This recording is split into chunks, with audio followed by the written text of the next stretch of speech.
পল্টন থানার সংগ্রামী আহ্বায়ক, আমার পাশে উপস্থিত মজলুম নেতা আর যারা আছেন উপস্থিত, অনেকেই হয়তো আমি পদ পদবি জানি না, অত্র থানা বা ওয়ার্ডের যারা নেতৃবৃন্দ আছেন এবং উপস্থিত বোনেরা, আসসালামু আলাইকুম। আজকে এই নির্বাচন উপলক্ষে নয়াপল্টন কেন্দ্রের যে নির্বাচনী প্রচার কেন্দ্র উদ্বোধন হচ্ছে, এটা প্রত্যেক এলাকায় এরকম প্রয়োজন আছে, যেখানে স্থানীয় ছেলেরা বসে তারা নির্বাচনের বিভিন্ন রকম কার্যক্রম পরিচালনা করবে। এখান থেকে ডোর টু ডোর তারা নির্বাচন পরিচালনা করবে। তবে একটা জিনিস মাথায় রাখতে হবে যে এটা কিন্তু নির্বাচন উপলক্ষে এই অফিসটা করা, নির্বাচন প্রচারণা কেন্দ্র। সুতরাং এখানে অন্য কোনো কার্যক্রম কিন্তু চালানো যাবে না বা ঠিক হবে না, ঠিক আছে? এবং এটা নির্বাচন উপলক্ষে যে ধরনের কার্যক্রম করতে হয় সব এখান থেকেই হবে। এবং নির্বাচনের পরেও কিন্তু, যেটা আব্বাস ইতিমধ্যে বলে গেছে, যে নির্বাচনের পরেও এটার কার্যক্রম বন্ধ হয়ে যাবে। নির্বাচন শেষ, এই কেন্দ্রের কাজ শেষ। যাই হোক, এখন নির্বাচনের উপলক্ষে কিছু করণীয় আছে। ইতিমধ্যে আমি জেনেছি যে 6টা গ্রুপ করা হয়েছে এবং 6টা গ্রুপ বিভিন্ন জায়গায় লোকের ঘরে ঘরে যাচ্ছে।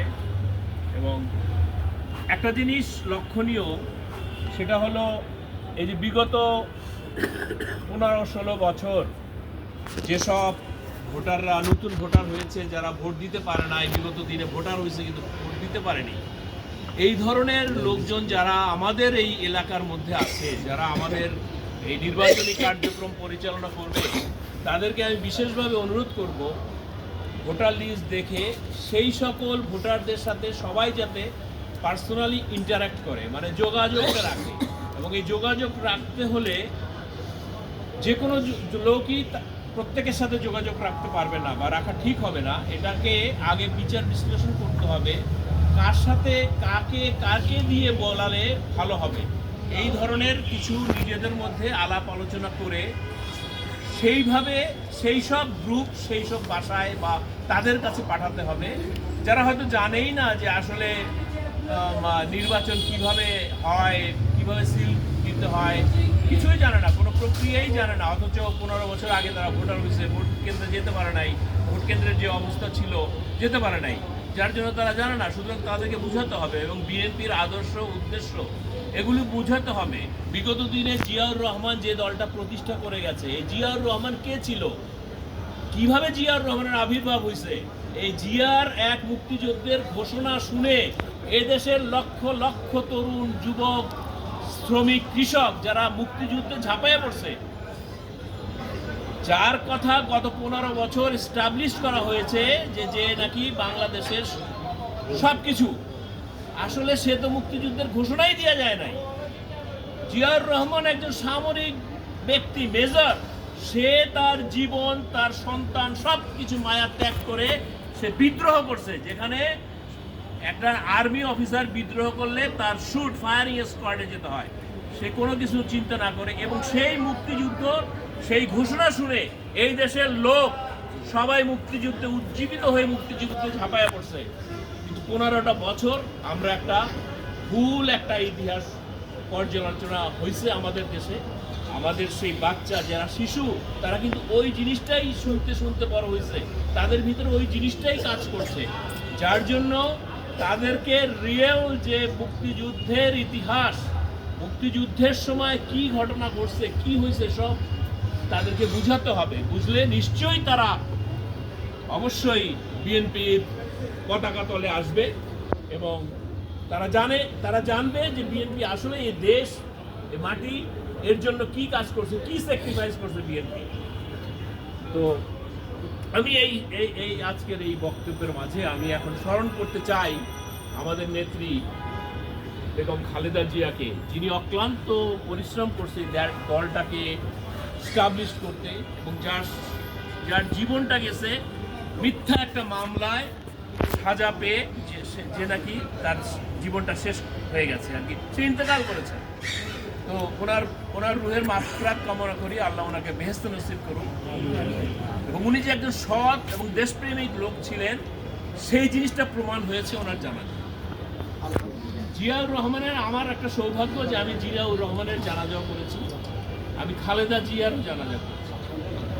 জিয়াউর রহমানের জানাজায় আমি বাংলা মোটর থেকে হেঁটে আমি ফার্মগেটের কাছাকাছি পৌঁছতে পারছিলাম। আর খালেদা জিয়ার জানাজায় আমি দেখলাম মানুষের অবস্থা দেখে আমি চিন্তা করলাম আমি যদি এখান থেকে গাড়িতে যাই, রিক্সায় যাই, আমি যেতে পারবো না। আমি কি করলাম, আমি মেট্রোতে উঠলাম। আমি মেট্রোতে উঠে ফার্মগেট নামলাম, কিন্তু ফার্মগেট নামার পরে আমি আর সামনেও যেতে পারি না, পিছেও যেতে পারি না, আমি ওইখানেই জানাজা করছি। এনিওয়ে, তো নির্বাচন সম্বন্ধে আজকে এই নির্বাচনী অফিস আমরা উদ্বোধন করছি। তো যারা ফিল্ডে কাজ করবে সবার উদ্দেশ্যে আমি বলি, তোমরা যখন যাবা, আমি সবাই তুমি করেই বলছি, যেহেতু ম্যাক্সিমামই আমি জানি না আমার যে বয়সে কে বড় আছো, তো হ্যাঁ, তো যারা যাবা এখানে কিন্তু এখন বিভিন্ন রকমের মানে উপসর্গ দেখা যাচ্ছে। যেমন আজকে হাবিবুল্লাহ বাহার কলেজে মানে অহেতুক একটা ঘটনা ঘটানো হয়েছে নির্বাচনটাকে প্রশ্নবিদ্ধ করার জন্য, বা এটাকে মডিফাই করে তারা হয়তো নির্বাচনটা বানচাল করার একটা রাস্তা খুঁজতেছে। তারা তো বুঝে গেছে যে এই এলাকায় মির্জা আব্বাসের সামনে কোনো পাটোয়ারি কোনো কাজ হবে, এগুলো তারা আজকে হাবিবুল্লাহ বাহার কলেজে একটা পিঠা উৎসব হচ্ছে, সেখানে সে অহেতুক আমন্ত্রিত না, জোর করে সেখানে ঢুকে গেছে বহিরাগত ছেলে পেলে। তো সেখানে তারা ভিতর থেকে বাধা দিচ্ছে যে না, আপনি তো ইনভাইটেড না, আপনি এখানে রাজনৈতিক কর্মকাণ্ড কেন চালাতে হবে, আপনি আসেন আমাদের এখানে পিঠার স্টল দেখেন, পিঠা খান, চলে যান না। যাই হোক, এটা একটা সিন ক্রিয়েট করছে তারা আজকে। তো এটা নিয়ে তারা হয়তো একটা বিক্ষোভ মিছিলও করছে, যাতে জানলাম। তো এই জন্য আমি বলতেছি, যারা কাজ করবা, ভোট যাবা, এই ধরনের যদি কোনো রকম উস্কানিমূলক প্রচারণা বা কেউ যদি উস্কানি দেয়, কেউ কোনো কিছু বলবো না। কোনো ধরনের তাদের সাথে কোনো বাকযুদ্ধ বা কোনো তর্কতর্কিতে যাওয়ার প্রয়োজন নাই। তুমি তোমার কাজ ছেড়ে চলে আসো। ওরা এখন এই একটা মানে পরিস্থিতি সৃষ্টি করার চেষ্টা করতেছে। হ্যাঁ, পরিস্থিতি সৃষ্টি করতেছে। তো তোমরা যদি কোথাও বাধাপ্রাপ্ত হও বা এরকম উস্কানি মূলক, সেগুলি অ্যাভয়েড করে যারা কাজ করবা ফিল্ডে অ্যাভয়েড করে যাও। আর একটা জিনিস, সেটা হলো এই যে ভোটার লিস্ট, এই ভোটার লিস্টটা হালনাগাদ যে ভোটার লিস্ট, সেটা যদি না পেয়ে থাকো, আমার মনে হয় দ্রুত সেটা কালেকশন করো। সেটা কালেকশন করে তুমি দেখো, কারণ প্রত্যেক এলাকায়, যেমন আমি এই এলাকার বাসিন্দা, স্থায়ী, জন্মগতভাবে আমি এখানে, আমি জানি কোন বাড়িওয়ালা কি, বা আমার যারা লোক আছে যারা এত বছর আমার সাথে কাজ করে, তারা জানে কোন বাড়িতে কি। ওই লিস্টগুলো পর্যালোচনা করতে হবে যে কোন বাসায় নতুন ভোটার অ্যাড হয়েছে, এগুলোকে পর্যালোচনা করে এগুলোকে খুব মার্কিংয়ে রাখতে হবে। প্রয়োজন বোধে সেই সব বাড়িওয়ালা যারা আছে তাদের কাছ থেকে তথ্য সংগ্রহ করতে হবে যে এই যে আপনার ভাড়াটিয়া বা কত দিনের হচ্ছে। তো এই জিনিসগুলো আমাদেরকে ভালো করে মার্কিং করতে হবে, কারণ তারা কিন্তু প্রচুর ভোটার বাইরে থেকে এই ঢাকা শহরে বিভিন্ন আসনে তারা শিফট করে। তো এইসব কার্যক্রমগুলো, এবং সময় কিন্তু বেশি নেই, অল্প কয়েকদিন আছে, 12 তারিখ আছে, 13-14 দিন আছে, মানে 2 দিন আগে তো প্রচারণা বন্ধ হয়ে যাবে, 2 দিন আগে তো প্রচারণা বন্ধই হয়ে যাবে। হ্যাঁ, তো এগুলোকে দ্রুত করতে হবে। ভোটার লিস্টের স্লিপ যদি কমপ্লিট না হয়ে থাকে, স্লিপ কমপ্লিট করো আর নতুন ভোটার লিস্ট আনো।